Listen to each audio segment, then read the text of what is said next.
የአርትስ ቴሌቪዥን የምዕራፍ ፕሮግራም ተከታታዮች እንደምን አላችሁ? ዛሬ በኤርትራ ትግል ውስጥ በቤተሰቡም በሱም ከፍተኛ አስተዋጽኦ ሲያደርግ የነበረ የደጃዝማች ተድላ ባይሩ ልጅ አቶ ህሩይ ተድላ ባይሩ የጀብሃ ምክትል ሊቀመንበር የነበረ አሁንም የ13 የኤርትራ ፖለቲካ ተቃዋሚ ፓርቲዎች እንቅስቃሴዎች እንዲግንባር ሰብሳቢ ነው።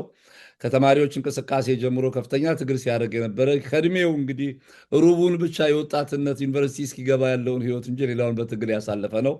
በድጋሚ ውድ ጊዜህን ሰውተ ይሄንን ቃለ ምልልስ ለማድረግ በመፍቀድህ በፕሮግራሙ አዘጋጅና አቅራቢ ኤልያስ አወቀ በአርትስ ቴሌቪዥን ዝግጅት ክፍል እንዲሁም 15-16 ሚሊዮን በሚቆጠሩ የምዕራፍ ፕሮግራም ተከታታዮች ስም ከፍተኛ ምስጋናዬን አቀርብልሃለሁ። እኔም በጣም እጅግ አድርጌ ነው የማመሰግንህ። ከረዘም ያለ ጊዜ በኋላ ስለተገናኘ ደግሞ ብዙ ደስ ብሎኛል። አመሰግናለሁ። ኤርትራ ኤንድ ኢትዮጵያ ኤ ፍሮንት ሮው ሉክ አት ኢሹስ ኦፍ ኮንፍሊክት ኤንድ ዘ ፖቴንሻል ፎር ኤ ፒስፉል ሬዞሉሽን መጽሐፍ ጸሐፊ ነው ጋሽ ሩይ። ይሄንን መጽሐፍ የላኩልኝ የሬድሲ ፕሬስ እና የአፍሪካ ወርልድ ፕሬስ ባለቤት አቶ ካሳሁን ቸኮል ናቸው። አቶ ካሳሁን ቸኮል ይሄንን መጽሐፍ ለእኔ የሚልኩት ለእኔ በግል እንደ ኤልያስ አወቀ ብቻ ሳይሆን ለ15-16 ሚሊዮን ተመልካቾቻችን መረጃ በተለይ ከህትመት ጋር መረጃ ለመስጠት የሚያደርጉት እንቅስቃሴ ስለሆነ በከፍተኛ ደረጃ በተመልካቾቻችን ስም ምስጋናዬን ላቀርብላቸው እፈልጋለሁ። ሬድሲ ፕሬስ እንግዲህ ለ43 ዓመታት እንደምታውቀው በህትመት የቆየ ከ4000 በላይ መጽሐፍት ያሳተመ ነው። ከአፍሪካ ወርልድ ፕሬስ ጋር ከፍተኛ ምስጋና ነው የማቀርብላቸው። እንደ አንድ አፍሪካዊ የዓለም ዜጋ የሚያቀርቡት የዚህ የስነ ጽሁፍ ህትመት በጣም በጣም በጣም በጣም ትልቅ አስተዋጽኦ ነው ያለው። ላመሰግናቸው እፈልጋለሁ። እሺ እንግዲህ ጋሽ ሩይ የ1972 74ቱ በመጀመሪያ የአብዮታዊ ምክር ቤት ላይ ትኩረት አድርገን በኤርትራ የነፃነት ትግል ውስጥ እጅግ ወሳኝና መንታ መንገድ የነበረን ወቅት በሚመለከት ይህን የታሪክ ምዕራፍ እስቲ በመመርመር እንጀምር። እንትን ስለ ደማስቆስ ደርሰናል በውይይታችን። አዎ ደማስቆስ ደርሰናል። አዎ እና 69 በፈረንጅ ማለት ነው። እሺ 70 መሆኑ ነው። አንድ ዓመት ደማስቆስ። ከዚያ በኋላ ደግሞ የናሽናል ኮንግረስ ሀገራዊ ጉባኤ የተባለው ቻፕተር ነው ያለው እንግዲህ እና በደማስቆሱ ይሄኛውን አንስተን እንወያይ። በደማስቆሱ እንግዲህ ከጓደኞቼ በኋላ ማኢሶን የሆኑት ቤልጅየም ብራስል ከተለያየም በኋላ ቤተሰቦቼ ጣሊያን ነገር መኖራቸውን ስላወቅኩ በሮማ አለፍኩና የኤርትራ ጓደኞቼን እዚያ ያገኘሁ። በተለይ አንድ ትልቅ ታጋይ ያሕያ ጃብር የተባለ ሜዲካል ዶክተር ተገናኘን፣ ተግባባን። በኋላ ሜዳ ገብቶ ተሰውተዋል። እዚያ ሜዳ እዚያ በቀጥታ ደማስቆስ ሄድኩ እና የውጭ ጉዳዮች ኃላፊ የነበረ ዑስማን ሳሌሕ ሰቤ የተባለ እጅግ በጣም የታወቀ ኤክስተርናል የውጭ ግንኙነት ኃላፊ ማለት ነው። ነው ነበር የተቀበለኝ እና እኔ በበኩሌ ልክ ከኔ በፊት በአንድ ወር 2 ወር ቀድመውኝ ቺና የሄዱ ወይም ቻይና እንበል የሄዱ ግሩፖች ፕሬዚደንት ኢሳያስ የሚገኝበት ፕሬዚደንት ኢሳያስ አሁን ማለት ነው የሚገኙበት ግሩፕ እዚያ ሄጄ ፕሮትራክትድ ዎር ትሬንድ ለመሆን ፈልጋለሁ ብዬ ጠይቄው ነበረ። ዑስማን ሳልሕ ሰቤን ዑስማን ሳልሕ ሰቤን እሱ ደግሞ አለኝ አይ አንተ ለሌላ ነገሮች ነው የምንፈልግህ፣ በተለይ የትግርኛ ኢንፎርሜሽን ፕሮፓጋንዳ ሰዎች የሉንም ብዛም። ከዚያም በኋላ ደግሞ ኢኤልኤፍ የእስላም ኦርጋናይዜሽን እየተባለች እምብዛም ስለምታማ ይህ እውነት እንዳልሆነ ለመጀመሩ እርግጥ በኢስላም ሪጅንስ ወይም ዞንስ ተጀምሮ ይሆናል፣ ግን ዓላማው የኤርትራኖች በሞላ ስለሆነ እንድታስረዳ ነው የምንፈልግ ተባልኩ እና ከብዙ ውጣ ገባ በኋላ ተቀበልኩ እና ከቻይና ቀረሁ ማለት ነው። ኦኬ። በዚያን ጊዜ አንድ በአንድ የኤልኤፍ መሪዎች ሲሰባሰቡ አየሁ እና መጀመሪያ አልገባኝም ነበር፣ ግን በኋላ ስብሰባ እንዳላቸው እና አንድ አይነት ክራይሲስ ደግሞ የኤልኤፍ ቀውስ እንደደረሰ ማለት ነው። ውጥረት እንደነበር እየገባኝ ሄደ። ስብሰባው ተካሄደ። በጣም ውጥረቱ የኤልኤፍን ለሁለት ለመክፈል አፋፍ ላይ የነበረ ነው። ጭቅጭቁ ደግሞ ምንድን ነበር? ዑስማን ሳልሕ ሰቤ የውጭ ጉዳዮች ኃላፊ ብዙ እርዳታዎች ከኛ ኤሪያ ከአረቦች ሀገር ያመጣ ነበር። ማለት ሬቮሉሽኑን እሱ ነበር የሚያካሄደው ይባል ነበር። እንደ ምስጋና ሳይሆን እንደ ሐሜታ ነበር። ከዚያ ስለዚህ ከገቢዎቹ እኛም ድርሳችን ይገባናል የሚሉ ሰዎች መጡ። እንዴ እናንተም በበኩላችሁ ለምሳሌ አንዱ የአርሚው ኃላፊ የነበረው ገላውዲዮስ የሚባል ታላቅ ታጋይ ነው። እርሱም የአልጄሪያ ጽሕፈት ቤት ኃላፊ ነበር። ምክንያቱም የዞን አከፋፈል የሊበሬሽን አርሚው በአልጄሪያ ሞዴል ነበር የሚካሄደው እና እሱ የአልጄሪያን ጽሕፈት ቤት ይዞ ነበር።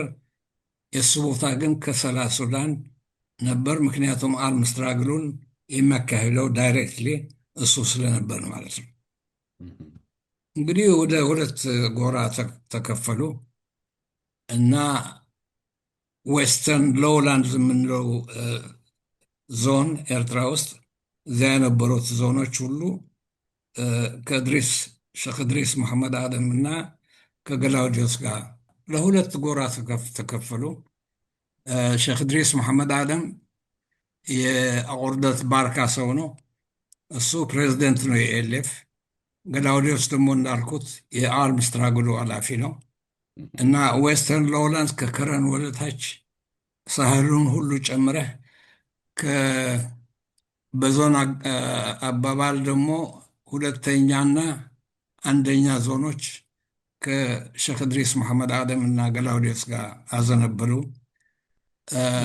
ሶስት ደግሞ ከዑስማን ሳልሕ ሰቤ በዞን አጠራር እንግዲህ አራተኛው፣ ሶስተኛው እና አምስተኛው ከዑስማን ሳልሕ ሰቤ ጋር አዘነበሉ እና ይህ ስፕሊት የኤርትራን ሬቮሉሽን ወደ ሁለት ከፈላት እና አምስተኛዋ ክፍል ቺፍ ኤግዜኪቲቭ ተድላ ባይሮ የኔ አባት ጆይን ባደረጉበት ጊዜ የኤልኤፍ ለአምስተኛ ክፍል የትግርኛ ተናጋሪዎችና የሃይላንድ ሰዎች ሬፕሬዘንት መሆን አለባቸው ተብላ የተከፈተች ነች እና የኢትዮጵያ መንግስት ትልቅ አደጋ ነበር የተሰማው እና እንግዲህ ብዙ ስራ ተሰራበት እና ያቺ ዞን ብዙ ሰዎች እጃቸውን እየሰጡ ወደ ኢትዮጵያ መንግስት ተመለሱ። ብዙ ቁጥርም መንግስት ምህረት አደርጋለሁ ብሎ ጥሪ አቀረበ። ከዚህ ቀውስ በኋላ በቀደም ልዑል አስፋወሰን ትንሽ ጠቅሶታል። በኋላ ዴቨሎፕ እናደርገዋለን ጊዜ ካገኘ። ኦኬ። ምክንያቱም ኢምፖርታንት አስፔክት ይመስላል። አይ አብረህ አያይዘው ቀጥለው መሄድ ትችላለህ። አሁን ችግር የለም። እንግዲህ አምስተኛ ክፍል ፈረሰች እና የእርሷ ኃላፊ የነበረው እ፣ ወልዳይ የሚባል እጁን ሰጠ። ብዙዎችም እጃቸውን ሰጡ። ቅን የነበሩቱ ወደ ሱዳን ገቡ። በዚያ ሰዓት ነበር እንግዲህ ታጋዮች እ፣ እ፣ ታጋይ ኢሳያስ አፈወርቂና ትንሽም ቆይቶ ታጋይ ኃይለ ድሮ የተባለው ድሮ እንግዲህ የሜዳ ስሙ ነው እና አንድ ሌላም ታላቅ ታጋይ ሙሴ የተባሉ ከሰላ ደረሱ ልክ በምትፈርስበት ሰዓት እና እንግዲህ እነሱ ኧረ እባካችሁ እጅ አትስጡ፣ ስህተት ካለ ይታረማል በማለት የትግርኛ ተናጋሪዎችና በሃይማኖት አባባል እንግዲህ ክርስቲያን የሚባሉት እ፣ ክፍል ብዙ ጣሩን። ኢሳያስ ግን አልሆነላቸውም።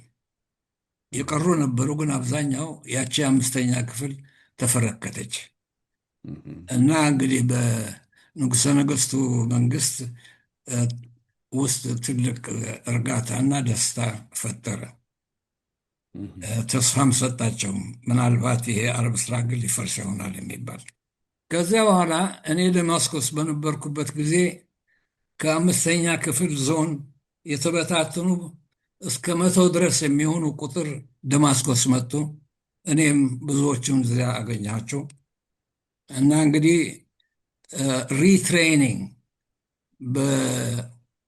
ድጋሚ ስልጠና በሱሪያ መንግስት ተሰጣቸው። እነኝን በጣም ትልቅ ቁጥር ነው። ከዚህ በፊት ታጋይ ኢሳያስ እና ጓደኞቹ ቺና ሄደዋል። ኩባም የሄዱ ነበሩ የተላኩ። እነኚህ ግን እዚያው ደማስቆስ ውስጥ ትሬን ሆኖ ከትሬኒንጉ በኋላ ወደ ሜዳ ተላኩ ማለት ነው። የእነ ፕሬዚዳንት ኢሳያስ አፈወርቂ የቻይና ስልጠና የምን ያክል ጊዜ ስልጠና ነበር ታስታውሰዋለህ? አዎ ከ6 እስከ 7 ወር ነበረ። ኦኬ። አዎ ረዥም አልነበረም፣ ግን በጣም ኢንቴንሲቭ ነበር። አዎ እንግዲህ ሞሮሌስ ኢኤልኤፍ ሪኦርጋናይዜሽኑ እየጠቀማት ሄደ እና ታጋዮች እዚያ ሜዳ ውስጥ ደግሞ እንግዲህ እኛም ደግሞ አንድ መንገድ እንፈልግ ብሎ ዲስካሽን ሲጀምሩ ቅድም እንደጠቀስኩት እነኛ 3 ዞኖች አይ አልቀናቸውም አንድ አርሚ ለመፍጠር። አንድ ሆኑ፣ የእነሱ መሪ ፈጠሩ፣ መረጡ። እነኚህ ሁለቱ ደግሞ እንግዲህ የባርካና የሳሕል ከረን ያልኳቸው እነሱም እንግዲህ አንድ ኦርጋናይዜሽን አልፈጠሩም፣ ግን ቀጠሮ አደረጉ። እንደምንም አንድ አርሚ መፈጠር እንዳለበት ኤርትራ ውስጥ ትልቅ ሙቭመንት ተጀመረ። እዚያ አረብ ስትራግል ውስጥ ዩኒቲ ያስፈልገዋል አርሚ የሚሉ ወጣቶች ተነሱና አንድ ትልቅ ሙቭመንት ፈጠሩ። የተነሳው ስሎጋን ደግሞ ናሽናል ኮንግረስ የሚባል ነው። ከዚያ ገዳርፍም ውስጥ ስብሰባ ተደረገ። ወርከርስ ሱዳን ውስጥ የነበሩ እነሱም ኦንሊ ሶሉሽን ፍቺው በናሽናል ኮንግረስ ነው የሚፈታው የሚለውን ስሎጋን ይዞ ትልቅ ሙቭመንት ሆነ፣ ናሽናል ኮንግረስ ሙቭመንት። በዚያን ጊዜ ነው እንግዲህ ደማስቆስ የነበርኩት። ጥሩ። ከዛ በኋላ ይሄ እንግዲህ መጨረሻ ጥንስሱ ነው ማለት ይቻላል። ሻዕቢያና ጀብሃ የተለያዩበት ጥንስስ አስኳሉ እዚህ ጋር ነው የሚጀምረው። ትንሽ ቆይቶ እሺ። እና እንግዲህ ሲመለሱ እነ ኢሳያስ ሲመለሱ እነኛ 3 ዞን ያልኳቸው ኢሳያስ ወደ 5ኛ ክፍል ተመለሰና ፖለቲካል ኮሚሽነር ኮሚሳር ሆነ። ፖለቲካል ኮሚሽነር ኦኬ። ወይም ኮሚሳር፣ የፖለቲካ ኮሚሳር ሆነ። የወታደር ኮሚሳር ግን ሌላ አብርሃ ተወልደ የተባለ ነበር።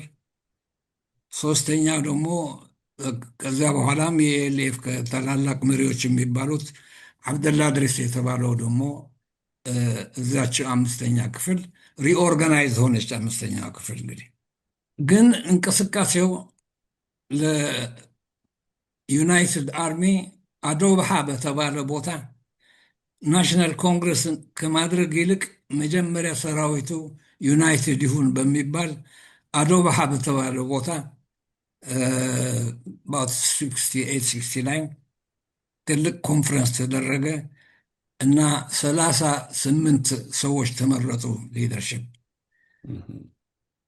10 ከዞን 1 እና 2 እነኛ ከሶስቶቹ ደግሞ 18 ሁሉም ሲደመሩ 38 ሆኑ ማለት ነው።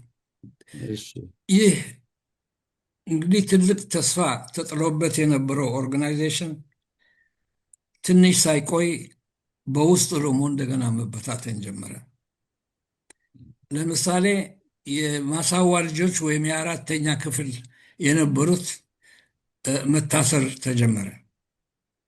ይህ ደግሞ እንደገና ህዝቡን ሳይቀር ወደ ሪጂናሊዝም አዝማሚያ ወሰዳቸው እና እንግዲህ አርም ስትራግል ሲነሳ ለነፃነትም ቢሆን ሁሉ ጊዜ ዩኒፋይድ ሆኖ እንደማይካሄድ የሚያሳይ ነገር ነው። እንዲያውም ጥልቅ ነው። በተለይ የብሔር ጥያቄ በሚያነሱ ድርጅቶች ውስጥ የአውራጃ ጥያቄ ወሳኝ ነው። አውራጃ፣ ሃይማኖት ወሳኝ ነው። እኔ እንኳን ብሔር አልልም፣ ነገድ በድሮ አባላል ነገድ ነው የምለው። እንግዲህ ትንሽ ቶሎሬት አድርገኝ። አሁን ዲስካስ ቦታ አይደለም፣ ምንም ችግር የለም። እና እነኚህ ሶስት በአርም ስትራግል ውስጥ እንግዲህ ብረትም የያዙ ሰዎች ናቸው። ወደ እርስ በርስ ጥሩነት ሊያመራ የሚችል ነው። በቀላሉ የስ አስገብተናል ደግሞ እዚያ ውስጥ እና ኢኤልኤፍ እና በኋላ የተለዩቱ ኢፒኤልኤፍ ኃይሎች እንትን ሲቪል ወር ውስጥ ገብተዋል። ለምን ያክል ጊዜ እንዴት እንደተጀመረ አንስቶ ይሄም አንድ ሂስቶሪካል ሴግመንት ስለሆነ ገባለሁ እዚያ እና እንግዲህ ይህ ሲደረግ የውጭ መሪዎች የነበሩት ሃይ ካውንስል የሚባሉት እነ ሼክ ኢድሪስ መሐመድ አደም እነ ዑስማን ሳልሕ ሰቤ ሪፕሌስ ለማድረግ የውጭ ጽህፈት ቤቶች ቀሟቸው። እነኚህ ጀነራል ኮማንድ የሚባሉት አዶባሃ ውስጥ የተመረጡት እና የራሳቸውን ሰዎች መላክ ጀመሩ እና ፖለቲሽንስ ሪሙቭ አደረጓቸው። እንደ ኩዴታ የሚመስል ነገር ነው። እንደገና ደግሞ አርም ስትራግል ውስጥ ትልቅ ሌላ ክራይሲስ፣ ፖለቲካል ክራይሲስ ፈጠረ። ከዚያ በኋላ ታጋዩ ዑስማን ሳልሕ ሰቤ አማን ኮንፈረንስ የሚባል እንግዲህ አማን ሲባል ጆርዳን ውስጥ አማን የምትባል ጆርዳን ዋና ከተማ አማን ነው መሆኗ ነው። እና እዚያ ብዙ ፍልስጢኖች የዑስማን ሳልሕ ሰቤ ወዳጆች ስለነበሩ እነ ያሰር አረፋት እዚያ ኮንፈረንስ ማድረግ ቻለ እና የራሱን ጎራ አጠናከረ። ከዚያ በኋላ ውጭ ሀገር አውሮፓ የነበሩ ተማሪዎችና ሰራተኞች ትልቅ ስብሰባ ተደርጎ እዚያ ስብሰባ ውስጥም የሱ ሬፕሬዘንታቲቭ ተላኩ እና ግማሹ የለም ይችን አገር በሃይማኖት ለሁለት መክፈል አንፈቅድም አሉ። ሌሎች ግን አይ እኛ የሚሻለን ከተራማጅ የሆነው ኃይሉ እንግዲህ ተራማጅ የሆነው እነ ኢሳያስ ያሉበት እነ ዑስማን ሳልሕ ሰቤ ያሉበት መሆኑ ነው እና እዛ ደንካሊያ ሶደሕ ኤላ በተባለ ቦታ ሚሊትሪ ሌላ እንደ አዶብሃ ሌላ ሚሊትሪ ኮንፈረንስ ተፈጠረና 2 አርሚ ሆኑ ማለት ነው። እንግዲህ መጀመሪያ 3 ነበሩ። የአዶብ እንትን የብንዓምር የሚወክል ኃይል፣ የአቡ ጢያራ የሚሉት የማርያ የሚወክል ኃይል፣ በኋላ ትንሽ ቆይቶ ደግሞ የሃይላንድ ታጋዮች እና ኢሳያስ ጆይን ያደረጓቸው ማለት ነው። እነኚህ ሶስቱ የሃይላንድ ታጋዮች ስትል ይሄንን እንግዲህ ተመልካቾች በተለይ አሁን 70 በመቶ ወጣት ያለበት ሀገር እንግዲህ ኤርትራም እንደዚህ ነው። ሌላም ወጣቶች ስለሆነ ታሪኩን ክሊር ለማድረግ የደገኛው ኃይልና የቆለኛው ኃይል በሚል ክፍፍል ነበር ማለት ነው። አዎ የደገኛው ተጋብዘው ነበረ። ተጋብዘው ለማለት ታድመው ነበረ እዛ ናሽናል ኮንግረስ። አልተቀበሉትም አልተቀበሉትም እና የሶስቱን ዩኒቲ የአዶ ባሃን መረጡ። ግን እዚያም ሆኖ ሶስት የተለያዩ ፎርስስ ነበሩ። ገና ዩናይትድ አልሆኑም ነበር። ትንሽ ጊዜ ጠየቀ እሱ። ኢንዲ ኤንድ ግን ኦፍኮርስ ዩናይትድ ሆኖ ምክንያቱም ዴንጀር ኦፍ ሲቪል ዎር ያኔ ያስገድደናል ነበር የሚሉት አንድ እንድንሆን። እቺ ጀብሃ መጣ እንዳታጠቃን በሚል አስተሳሰብ ነው። እንግዲህ በዚያን ጊዜ የነበረው ኢሜጅ ጀብሃ የእስላሞች ነች፣ ያቺ ግን ፕሮግሬሲቭ ነች፣ ሁሉም አሏት፣ በየአይነቱ እዛ ይገኝበት። ፕሮግሬሲቭ የምትለው ክርስቲያን የሚለውን ስም ለመሸፈን የተደረገች መጠሪያ ነች። የለም ክርስቲያንና እስላም አብሮ የሚታገሉበት አወዳደር ስለሆነ ነው ኦርጋናይዜሽኑ እንጂ ክርስቲያንን ብቻ አይደለም። ኦኬ። እቺ ጀብሃ ግን ክርስቲያኖችን አትቀበልም፣ እነሱን ታጣቃለች የሚባል ነው እንግዲህ ጨዋታ። በኋላ ኦፍኮርስ እንግዲህ የንጉሠ ነገሥቱ ጨዋታ በቀደም ልዑል አስፋወሰን ከጠቀሰው ጋር የሚያዝበት ጊዜ ያለ አሁን ዲስካስ አድርገዋል እንጂ በጣም ጥሩ ፖይንት ነው። ምክንያቱም ለምን መሰለ ሂውማን ኤሌመንት ያላቸው ታሪኮች ሰው ነገሩን ኪውሪየስ ሆኖ በዛ ዙሪያ እንዲያነብ በዛ ዙሪያ ዲስከስ እንዲያደርግ ነጥብ ስላለው ነው። እንደሚታወቀው ልዑል ራስ አስራተ ካሳ የኤርትራ ጠቅላይ ግዛት የንጉሠ ነገሥቱ መንግስት እንደራሴ ነበሩ እና የኤርትራን ነፃ አውጪ ድርጅት በተለይ ኢሳያስን ኮሚሽን አድርገው በመንግስት ስፖንሰርድ ሆኖ ኮሚሽን ሆኖ ነው ወደ ሜዳ የገባው የሚባል ነገር አለ። ከእሳቸውም ኢንተርቪው አንዳንድ የምትሰማው ቅርበት ያለው ነገር አለ እና እስቲ በሱ ላይ እንሄድበት። አዎ በአንድ በኩል እኔም ራሴ ሪሰርቸር ስለሆንኩ ጠንቀቅ ብዬ ነው የምናገረው ማለት ነው። ፕሩፍ ለማድረግ የማልችለውን እንደ ፋክስ ላቀርበው አልችልም። በአንድ በኩል ፕሮፌሽኔን አላከበርኩም፣ በአንድ በኩል ደግሞ ውሸታም መባል አልፈልግም። የክሬዲቢሊቲ ጥያቄ ያስነሳል። ፕሮፌሽናል ጥያቄ ግን በእኔ እጅ ያሉ ዶኪመንቶቹን ይዤ ግን የምለው ነገር አለ። እባክህ ቀጥል። እሱ ደግሞ ምንድን ነው? እርግጥ ነው ልክ ልዑል አስፋወሰን እንዳለው ፕሮግራሙ የአስራተ ካሳ ብቻ ነው፣ የኢትዮጵያን ዙፋን ለመጨበጥ ስለሚሹ ነው የሚባል አሜታ አለ። እሱ ግን ውሸት ነው አለ። እውነቱን ነው፣ ውሸት ነው። ፕሮግራሙ የመንግስቱ ነው፣ የንጉሠ ነገሥቱ መንግስት ማለት ነው። እና እንግዲህ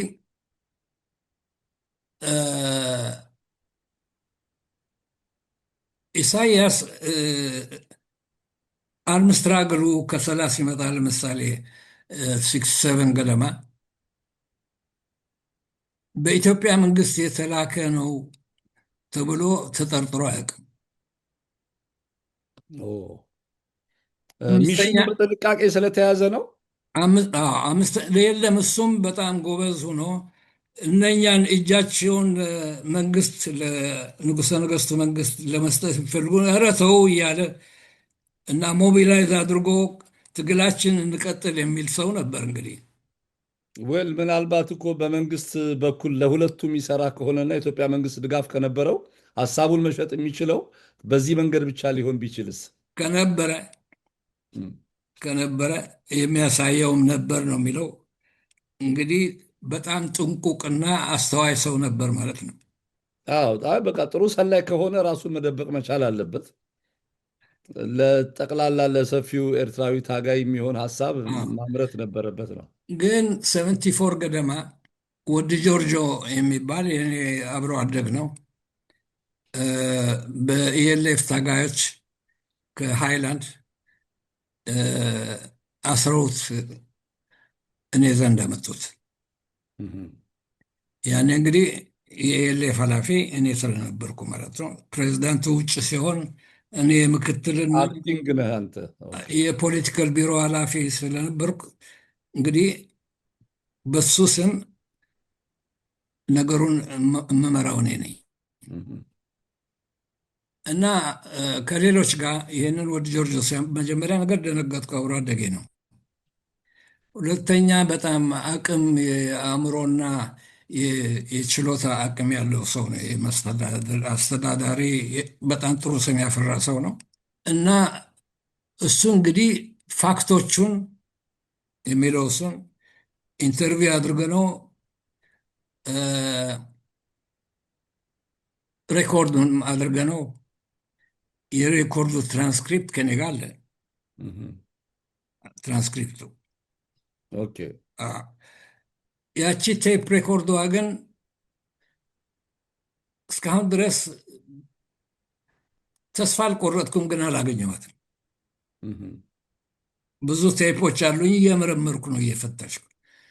ግን ትራንስክሪፕቱ ከኔ ጋር ስላለ ያው ዶኪመንቱ ከኔ ጋር አለ ማለት ነው። እና ምንድን ነው የሚያሳየው ይሄ? ያኔ ወደ ጆርጆ የሚለው ምንድን ነው እስከ ቃኘው ስቴሽን ድረስ አድርሰ ነው እዚያ ከነበሩ የአሜሪካን ኃላፊዎች ሲያይ ማለት ነው አገናኘ ነው ተገናኘ ነው የሚለው ኢሳያስን። በቀደም ሰምተዋል።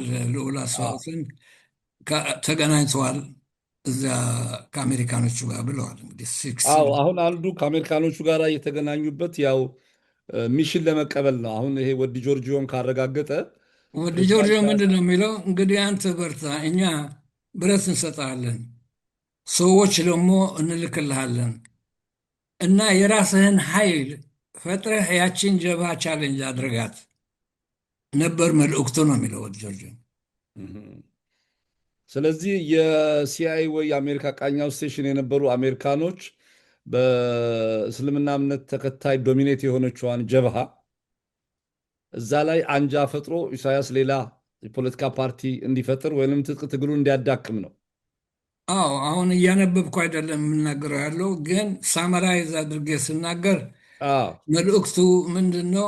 አንተ እዚያ እነሱ ውስጥ ሆነ ኃይለኛ ሆነ ውጣና ይፍረሱ ሌሎቹ የሚል ነበር። ኦኬ። ስለዚህ የኤርትራን የነፃነት ትግል ማፈን የሚቻለው ጀብሃን በማፍረስ ይሄንን ኃላፊነት ተሸክሞ ደግሞ ሄደው ፕሬዚዳንት ኢሳያስ አፈወርቂ ነው። ወዲ ጆርጆ እንዲህ ይላል አሁን እንደጠቀስኩት። ይሄ በወዲ ጆርጂዮ አባባል ነው። ታጋይ ኢሳያስ አፈወርቂ አጎቱ የታወቁ ሰው ናቸው። ደጃዝማች ሰሎሞን አብርሃ ይባላሉ።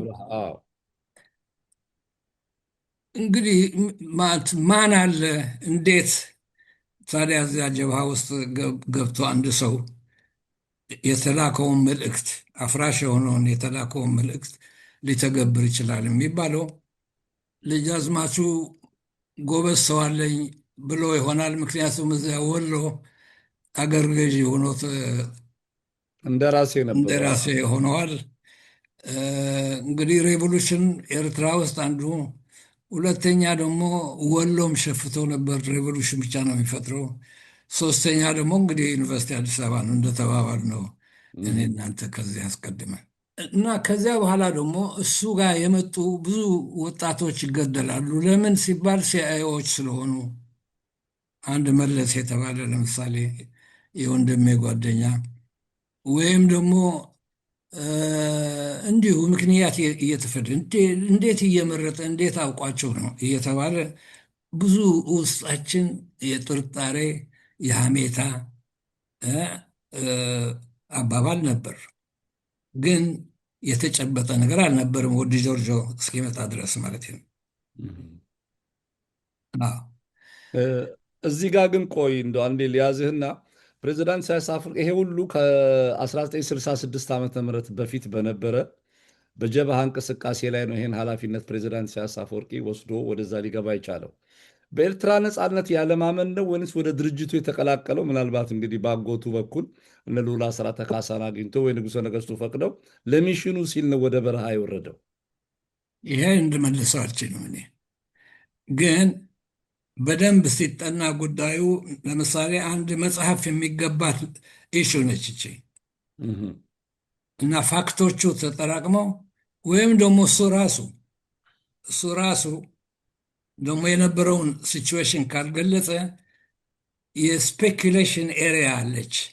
አዎ፣ አይ ስፔኩሌሽን ነው የሚሆነው ነገርማ። ይቺ የስፔኩሌሽን ኤሪያ ብዙ እ፣ ብዙ ዋጋ አለመስጠት ነው እሷን። ምክንያቱም የፈለጉትን ነገር እሱ ላይ መጫን ይሆናል በኋላ እና እውነቱን ፍለጋ ጀምረህ የውሸት ቤት ውስጥ ትገባለህ። አይ እንደው ምናልባት እንግዲህ ከአዲስ አበባ ዩኒቨርሲቲ ትምህርቱን አቋርጦ ሲሄድ ጀብሃ ተቋቁሟል፣ ለኤርትራ ነፃነት እደግፋለሁ ብሎ መሄድና በቀጥታ ምን ለዚህ ጉዳይ ሲሉ መግባት ሁለት አይነት መንገዶች ናቸው ድርጅቱን ጆይን ለማድረግ። ስጀመር አባባሌ እኔ ከወድ ጆርጆን የጀመርኩት አዎ፣ አዎ፣ እና ከሌላ ሶርስ አይደለም። የኔ ኦኬ። ስለዚህ በእጄ ካለው ወረቀት ነው የምናገረው ያለሁት አዎ፣ እና ኃላፊነት ተሸክሜ ነው ደግሞ የምናገረው ያለሁት። ኤግዛክትሊ አዎ፣ እና ኦፍኮርስ ተልእኮ እንደሆነ የላከው ሰው አለ ማለት ነው። ኦፍኮርስ ኦፍኮርስ፣ እና መልእክተኛ ያለ ላኪ አይሆንም። እና ካጎቱ የቀረበ ሰው የለውም ማለት ትችላለህ። ይቻላል። አዎ፣ አዎ፣ ግን ከሮያል ፋሚሊው ጋር ሊኖር የሚችለው ቅርበት ሊንኩ እሳቸው ይሆናሉ ብሎ ማሰብ ብዙ ስህተት አይሆንም። ይቻላል። እሱም ስፔኩሌሽን ቢኖረው የውሸት ስፔኩሌሽን አይደለም። ይሄ ፖለቲካል አናሊሲስም ሊሆን ይችላል። አብሶሉትሊ። አዎ። ግን ዋናው ነገር ምንድን ነው? የወሰዳቸውን ስቴፕስ ደግሞ በኋላ እንወስዳለን። ኮምፔርስ እሱ ወሳኝ ነው። ያ እና ስቴፕ የእነሱ ደግሞ ኢሳያስን ደግሞ የታጋይ ኢሳያስን ደግሞ ስንወስድ ለመታገል የመጡት ኢንቴሌክቹዋልስ ሁሉ እዚያ ፒኤልኤፍ ሲደርሱ ይጠፋሉ። ለምን ለምን ይጠፋሉ ነው ጥያቄ። በሀሳብ ነው። እስካሁን ድረስ የታወቀ ነገር የለም። ብዙ ስፔኩሌሽን አለ። ብዙ ፋክትስ እየተሰበሰቡ ናቸው። ብዙ ደብዳቤዎች መኖር አለባቸው። እዚያ የነበሩ ሰዎች ገና ሳይጨረጭሱ ሳያረጁ ጭንቅላታቸው የሰራ እንደሆነ ደብዳቤዎች፣ ጥያቄ ተጠይቆ ደብዳቤዎች መጻፍ አለባቸው። አንድ ሴንተር ደግሞ ታጋዮችን መጋበዝ አለባት። የምታውቁትን ሁሉ ላኩ፣ ውሸት እንዳትልኩ። የምታውቁ ያያችሁትን የሰማችሁትን ፎቶግራፍም ካላቸው ግን እንደተገደሉ እነኚህ ሰዎች ራሳቸው የፒኤልኤፍ መንገድ ጀምረዋል። አልተፈቀደልኝም ስም መጥቀስ አልፈልግም እንጂ አንድ ታላቅ ታጋይ የፒኤልኤፍ የነበረው ይላል እነሱን የገደልናቸው መጀመሪያ እንደታሰሩ ይነግራል። የተገደሉበት ምክንያት ይላል ኢኤልኤፍ ሲቪል ወር ስለጀመረችብን ነው እንግዲህ ኤክሲኪዩትድ የሆነ። ይሄማ አባባል ትንሽ አስቸጋሪ ነው። ምክንያቱም አዎ፣ ለምን እንግዲህ እንዲረዷቸው ለምን አልፈታቸውም አለ አንድ እህ፣ ኢኤልኤፍ ጋር ስትታገሉ ወይም ስትዋጉ ሲቪል ዎር ለምን አልፈታችሁም? እነሱን ሪኦሪየንት አድርጋቸው እንዲረዷቸው። ሃይ ኢንቴሌክቹዋልስ ናቸው እዚያ የነበሩ ልጆች። አንዳንዶቹ በጂኒየስ የሚታወቁ ናቸው። ይሄ መንክብ በሚባለው ጊዜ የተገደሉት ናቸው። መንካ መንካ በሚባልበት ጊዜ መንካ በእንግሊዝኛ ባት የሚለዋት አንዳንድ ጊዜ የሌሊት ወፍ ነች። አይጥ ትመስላለች፣ ግን ጥርስም ትበላለች። አላት ክንፍም አላት። ሁሉም አለ። ለሁለቱም ብትወለች። እና እነሱ ከተገደሉ ደግሞ በኋላ ቢታይ እንግዲህ ኤርትራ ውስጥ ሁሉ ጊዜ አንድ ፐርሶናሊቲ ብቅ ሲል የእሱን ሪጅን ታጠያይቃለህ። ከየት ነው ብለህ ታጠያይቃለህ። ሃይማኖትን ደግሞ ታጠያይቃለህ። አብሮ ይጣራል። አዎ፣ ነገዱም ይጠየቃል። እና የሞቱትን ሲያዩ ብዙዎቹ ከአንድ የተለየ አውራጃ መሆናቸው አውራጃው ይታወቃል። አዎ፣ መቶ በመቶ እንኳን ባይሆን ቬሪ ደንስ ናምበር ከዚያ ሆኖ ሊገኝ ይችላል። ከዚያ በኋላ ደግሞ የሌፍት ጊዜ አይደል አልነበረም? አዎ። ራይት ዊንግ ተብሎ ደግሞ የተገደሉ ነበሩ። እነኛም ደግሞ ከለየት ያለ አውራጃ ሰው አውራጃዎቹን ስም መጥቀስ አይቻልም። ያው እንግዲህ የምታውቃቸው ናቸው። በፉትቦል የጠቀስናቸው በቀደም ዕለት ናቸው። በቀደም እነ ሐማሴን አኮለጉዛይ ምናምን። እሱ መሆኑ ነው። ኦኬ። እና እንግዲህ በእውነቱ ሜዳ ውስጥ ፊሊንግ ኦፍ ቴረር ተፈጠረ። እኛም ቀስ ቀስ እያልን የሰማነው አንድ አገር እየታገን ምስጢሩ በጣም ኃይለኛ ምስጢር ነበር የተያዘው። መጀመሪያ ጊዜ የሰማሁት ሃይላንድ አንድ አብርሃም አንቶኒዮ የተባለ አስረውት ነበር በዚህ ሲቪል ወር እና ነገሩን ሁሉ ይታዘብ ያይ ነበር። እሱ መጥቶ ሪፖርት አደረገ። እኔ ጋር ማመን አልቻለም። በፍጹም አላምንም አልኩ። እንዲያውም አንተ ለምንድን ነው አላምንም ያልከው? ሪፖርቱን ወይስ ምንድን ነው ያቀረበው? ሪፖርት ያደረገው ያው እንግዲህ እንዴት እንደተገደሉ፣ መቼ እንደተገደሉ፣ እነማን እንደተገደሉ ግን እነሱ አድሚት ስለሚያደርጉት ያኔ ግን አይታወቅም ነበረ። ምናልባት ልዑል አስፋወሰን ሊያውቅ አይችልም፣ ወጣት ነው በዚያን ጊዜ። ግን ልዑል ራስ ካሳ ደግሞ የራሳቸው ፕሮግራም ሳይኖራቸው አይቀሩም። ምክንያቱም ነግሬዋለሁ እኔም የእሱ አባት የአሜሪካ አምባሳደር ኮሄን የተባለ በጣም ቅርብ ወዳጃቸው ነበር እና የአሜሪካኖቹ እምነት ነበራቸው።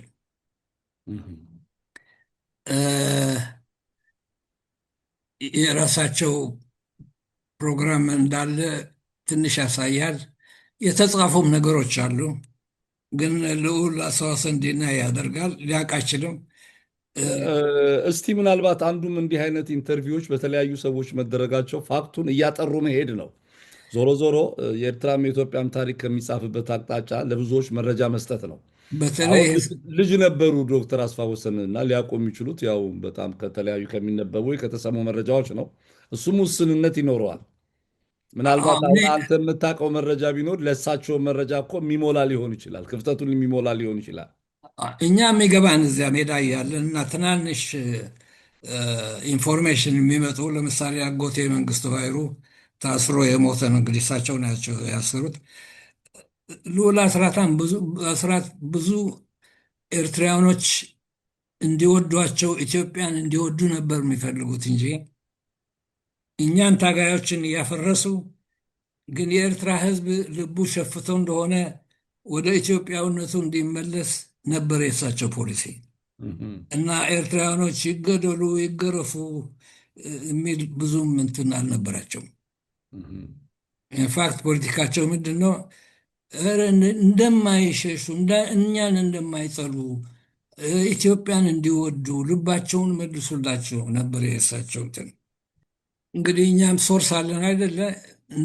የራሳቸው አምቢሽን እንደነበራቸውና ጀብሃና ምናምኑ ከፈረሰና ምናልባት ደግሞ ታጋዩ ኢሳያስ በዚያ በተላከበት ወደ ጆርጅ እንደሚለው ከቀናው ተሳክቶ ቢሆን ከቀናው ያው እንግዲህ ያቺ አዲሲቷ ኢትዮጵያ እንድትፈጠር እኮ ነው ፕሮጀክቱ። በጣም ሎንግ ሳይትድ የሆነ ፕሮጀክት ነው። እንግዲህ ኩዴታው ሲደረግ አስፋወሰን ዲስአፖይንትድ እንደሆኑ ግልጽ ነው። አባታቸውም ንጉሠ ነገሥቱ እንደተቀየመ እሱም ብለዋል። ብሩህ ነው። ግን ልዑል አስራተ ካሳ የአስፋወሰን ቅርብ ወዳጅ ናቸው። እሳቸውም ዲስአፖይንትድ ሆነዋል ነው የምናውቀው። የአስፋወሰን ማለት የመረድ አዝማች አስፋወሰን የክራውን ፕሪንሱ ለማለት ነው። ታዲያስ ወዝ ሃይሊ ዲስአፖይንትድ ነው የምናውቀው እኛ። እና ልዑል አስፋውሰን ምን ይላል እንግዲህ፣ ልዑል አስራት ካሳ ልጅ ማለቴ ነው። አዎ አባቴ ግርማዊ ጃንሆይን ለምነው ነበረ አዎ እና እንዴ ዳዊት ዙፋኑን ለሰሎሞን ሰጥተዋል ወይ? ዙፋን በሰሎሞናዊ ዳይነስቲ እየጠበቅ ተራህን ነው እንጂ እና ልጅ ልጅ እያለ አርጅቻለሁ ንጉሥ። አዎ ከውሰድ የሚባል ትራዲሽን የለም። እና ይህንን ትራዲሽን እኔ ልጀምረው ነው እንደ የምትፈልጉት? በኋላ ግን አልመጣልኝም አሉ እኮ አፄ ካሌብ ለአፄ ገብረ መስቀል እኮ አፄ ሱስንዮስ ተገደውም ቢሆን ለአፄ ፋሲል የሰጡበት ነገር አለ። እሱ ያው ከዛ ውጭ የሚነገር ነው። ግን አሁን አዎ የምናወራው ስለ አስራተ ካሳ አዎ ለንጉሠ ነገሥቱ ያሉትን ነው ብለዋቸዋል። አዎ አዎ እኔም ኢንተርቪው አድርጌያቸዋለሁ እኮ ብለዋቸዋል። ይህንን አዎ። መጽሐፉም ላይ አንስተውታል። አዎ ለምን እንዲህ አሉ ታዲያ? ያው ኦፍኮርስ እሳቸው እንግዲህ ዙፋኑ ሲተዋ ማን ነው የሚመጣው? አልጋራዎች ነው የሚመጣው አይደለም እንዴ? አዎ የእሳቸው ወዳጅ። እም፣ ስለዚህ ያቺ ፕሮግራም በሁሉም ቦታ ስትፈትሻት እርግጥ ፕሮግራም የኤሌፍን ማፍረስ ነበራቸው። የመንግስት ፕሮግራም ነው ይሄ፣ የእሳቸው ብቻ አይደለም። እም። ከዚያ በኋላ ግን ልዑል ራስ ካሳ ደግሞ የራሳቸው ፕሮግራም ነበራቸው ተብሎም ሊተነተን ይችላል። አዎ ያው ነው እኮ አሁን በአፄ ኃይለሥላሴ ስልጣን ላይ ቢቆዩም ወዳጃቸው መርዕድ አስፋ ወሰን አልጋ ወራሽም ስልጣን ቢይዙ ከዛ በላይ የሚቀጥሉ ስልጣን ምንድን ነው ነው ጥያቄው። ልዑል ራስ ናቸው። የዘውድ ምክር ቤት ሊቀመንበር ናቸው። ያው በዛው የአሪስቶክራት ፋሚሊ የራስ ዳርጌ ስለሆነ ልጅ ናቸው። ለዙፋኑም እኮ እሳቸው ይቀርባሉ። ስለዚህ ትሬት ነበር ትሬት ይሆናሉ የሚል ኃይለሥላሴ ላይ ትሬት ሳይሆኑ አልጋ ጓደኛቸው ላይ ትሬት ሊሆኑ ይችላሉ የሚል ሀሳብ አለ። እሱን ዲስካስ አላደርገውም ስለማላውቀው የተጨበጠ ነገር የለኝም። ግን ኦኬ እሺ አንዴ እንትን ወደ ኢሳያስ ስንመጣ ኢንትረስት ያደረገኝ ነገር ምንድን ነው? ልዑል አስራተ ካሳ አንተን አግኝተውሃል እንግሊዝ ሀገር አስጠርተው ሁሉ ነበር ሐኪም ቤት እያሉ እና ባለፈው ስናነሳ አንስተሃል እና ወደ ኢትዮጵያ ሄደ ሊያሾሙህ እንደሚችሉ እና ይሄ እንግዲህ ቅድም ካልከው ጋር አብሮ ይሄዳል። ኤርትራውያንን ወደ ኢትዮጵያ ለመሳብ አንዱ ነገር ስኮላርሺፕ መላክ፣ ስልጣን መስጠት፣ ሀብትም ንብረትም ቤትም ሹመትም የመስጠት ሁኔታ ነበር እና አንተንም በዛ በኩል አባብለውሃል። ሌላው ኢንትረስት ያደረገኝ ነገር ልዑል ማን ነው ፕሬዚዳንት ኢሳያስ አፈወርቄ ለንደን መጥቶ ሲጠይቃቸው አንተ እዛ ነበርክ? ከኢሳያስ ቀድመህ ለንደን የነበርኩ አንተ ነህ። ለንደን ጠይቃቸው የሚባለው ፊክሽን ሳይሆን አይቀርም። ምክንያቱም ሜዳ እንደነበር አውቃለሁ። በዛ ፓርቲ እሱን ነው እኔም ማጥራት የፈለግኩት። ፓርቲኩላርሊ እሳቸው ልዑል አስራተ ካሳ ሊጠይቅ ፕሬዚዳንት ኢሳያስ አፈወርቄ ታጋይ ኢሳያስ አፈወርቄ የመጣበት ጊዜ ሜዳ ከነበረ እንዴት ለንደን መጣ የሚለውን ማጥራት ነው ዓላማው። ልዑል አስታወሰንም ያለው እኮ ምንድን ነው እዚያ ቃኘው ስቴሽን ነው የተገናኙት ያለው እንጂ ለንደን ተገናኙ አላለም። አይ ለንደን አላለም። የለንደኑ ለብቻ ነው አላለም ማለት አላለም። ሶርስ ነው እሱ። እንግዲህ አንድ እድል ስጠኝና እሺ ጥያቄዎችን እመልሳለሁ። እና እሱ ኮንክሪት የሆነ ኢንፎርሜሽን ነው የሰጠው። ተገናኝተዋል። ለንደን አይደለም የተገናኙት፣ ቃኘው ነው። እኔም እንደሱ ነው የምለው። ምክንያቱም በዚያን ጊዜ ኢሳያስ የት እንደነበር እናውቃለና በዚያን ጊዜ ለንደን ሊሄድ አይችልም እሳቸውን ለመጠየቅ። ደግሞ ለንደን ከማግኘት ቃኘው ስቴሽን ገብቶ ሊያገኛቸው ይችላል። ስለዚህ የተገናኙት ቃኘው ስቴሽን ነው ማለት ነው። እንግዲህ ይህችን እንግዲህ ልዑል አስራተ ካሳ ስላልጠቀሱት ነው የተገናኙበትን ቦታ እኮ ለንደን ነው ያሉት ይመስለኛል። ማን ነው ያሉ እንደዚህ? ኢንተርቪውን ሰምተዋል? የልዑል አስራተ ካሳ የልዑል አስፋወሰንም? አዎ በደንብ። አዎ እና እኮ ቃኛውማ መገናኘታቸው ከሚሽን ጋር አለ። አሁን እኔም ልጠይቅ የመጣው እንግሊዝ ሀገር አገኛቸው የሚለው ነው ጥያቄ የሚሆነው።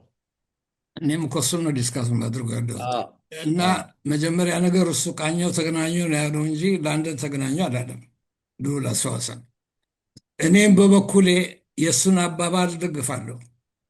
ምክንያቱም ኢሳያስ ያኔ ለንደን ሊሄድ አይችልም በፍጹም፣ እዚያ ኤርትራ ውስጥ እንደነበር ደግሞ እናውቃለን።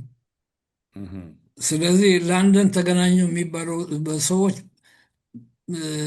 ጥንቃቄ የጎደላቸው ሰዎች መሆን አለባቸው ነው የምልህ። ውሸታሞች አይደለም፣ ግን ጥንቃቄ የጎደለባቸው ሰዎች ምን ማለት ነው? አሁን እኮ ነገሩ ምን መሰለ፣ የታሪኮቹ ባለቤቶች ዋናው ምንጭ አሁን ፕሬዚዳንት ኢሳያስ አፈወርቂ እንግዲህ የራሳቸውን ሚሟር የፖለቲካል ሚሟርም አልጻፈም፣ የተወሩ ነገሮችም የሉም።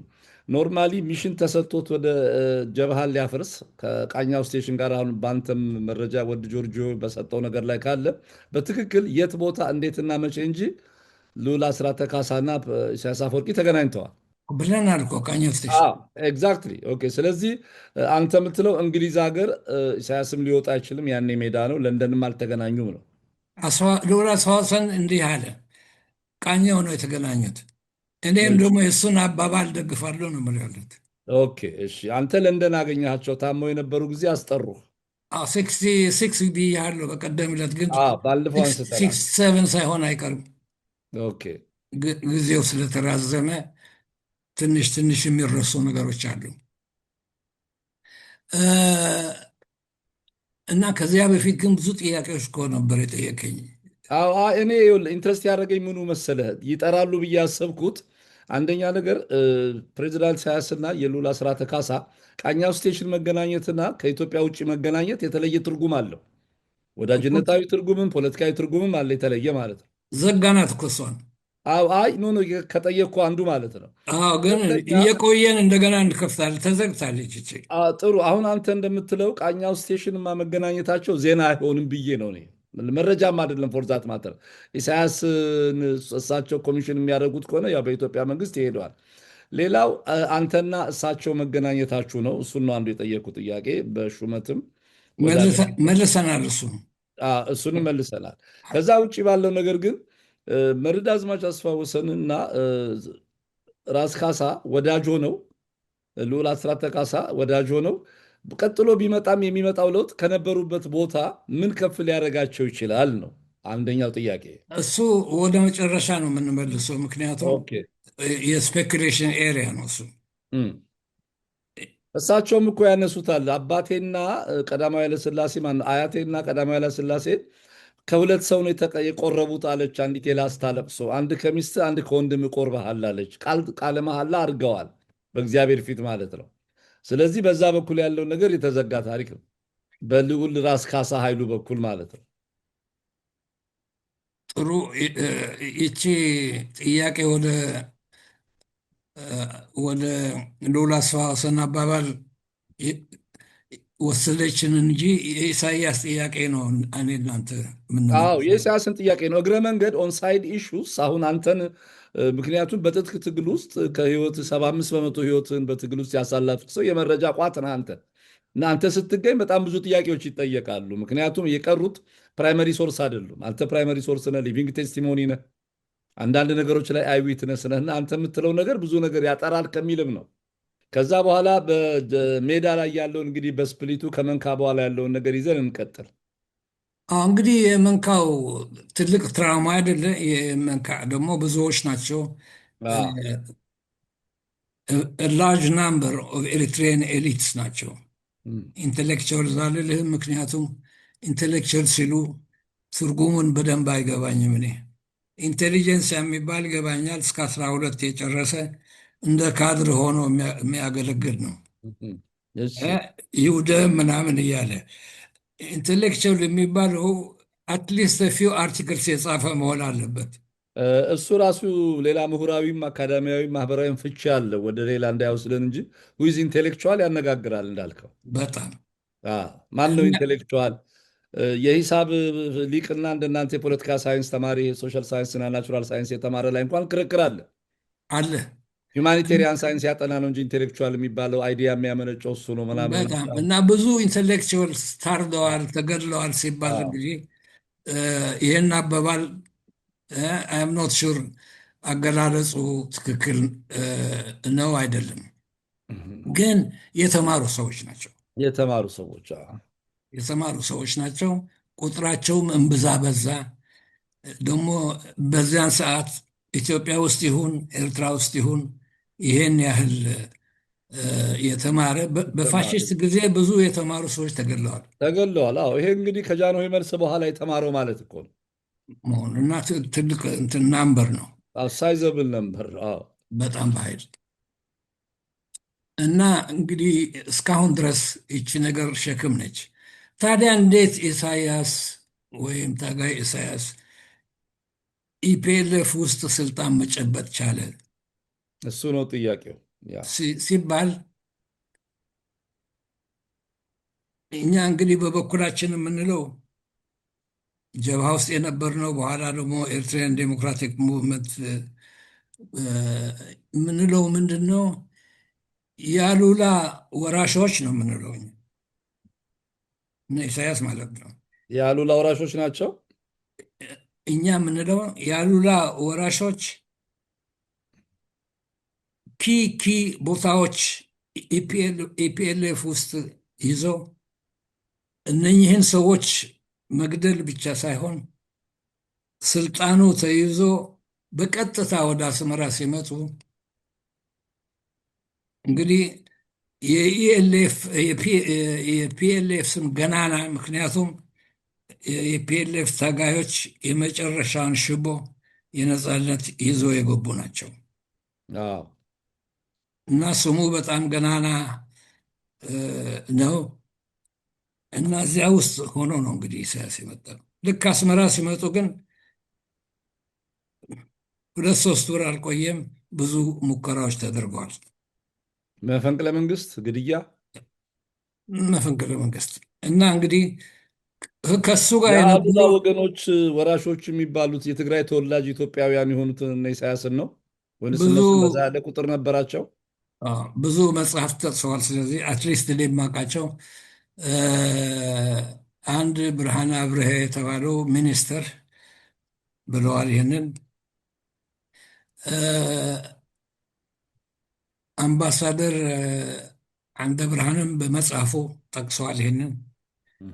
እኛ ግን ዊጎ ፈርደር ምንድነው የምንለው? አዝማሪኒ እንላቸዋለን። እንግዲህ ሌሎቹ ሰዎች እነሱ አዲ የምንላቸው እንግዲህ አገር እንደመሆኑ ነው ሲቀመጡ። የከተማ ሰዎች ግን ከከባቢ አካባቢ የመጡ ሰዎች ስለሆኑ የአስመራ ነዋሪዎች የሚባሉት ናቸው።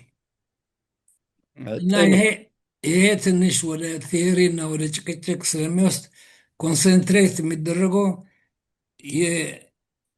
የኤርትራ መንግስት አሁን የአሉላ ወራሾች የያዙት አንዱ ሲገዛ አንዱ ደግሞ ይገዛል። በቀደም እንደተባባል ነው እንዳልኩት እኔ ስለዚህ እስቲ እንጂ እርግጥ እንደሚባለው ወድ ጆርጅ እንደነገረን ተልኮ የመጣ ሰው ከሆነ የኤርትራ ፕሬዝደንት ለመሆን አይችልም ነበር። ግን እሱን የሚደግፉ ግሩፖች ስለነበሩ የአሉላ ወራሾች እስካሁን ድረስ ስልጣን ይዘዋል።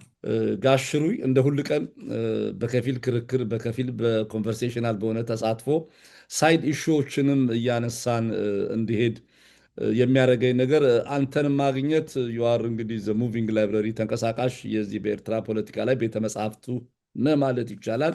ፍላተር ሳረግ ሳይሆን ስለሆንክ ነው። መጽሐፍንም ስላነበብኩ ከነበርክበትም ጊዜ ጀምሮ በቤተሰብም በግለሰብም ደረጃ ያለ አስተዋጽኦ ሲግኒፊካንት ስለሆነ ነው። እና ብዙ ጥያቄዎች በሳይድ የምጠይቀው እንዳጠራ አስቤ ነው። በድጋሚ ውድ ጊዜህን ሰውተህ ለ15-16 ሚሊዮን ለሚሆኑ ለአርትስ ቴሌቪዥን የምዕራፍ ፕሮግራም ተከታታዮች ይህን ቃለ ምልልስ ለማድረግ በመፍቀድህ በፕሮግራሙ አዘጋጅና አቅራቢ ኤልያስ አወቀ በአርትስ ቲቪ ዝግጅት ክፍል እንዲሁም እንዲህ እኔ እናንተ አሁን የሚያዩን እንጂ በማናያቸው ተመልካቾቻችን ስም ከፍተኛ ምስጋና እናቀርብልሃል። እኔም ደግሞ በኃይል ነው የማመሰግነው። እንግዲህ በሚመጣው ውይይታችን ቻፕተሮችን ብቻ ሳይሆን አጠቃላይ አሁን ነገሩን ራፓፕ እያድርገነው እንሄዳለን። በቃ በጣም ጥሩ።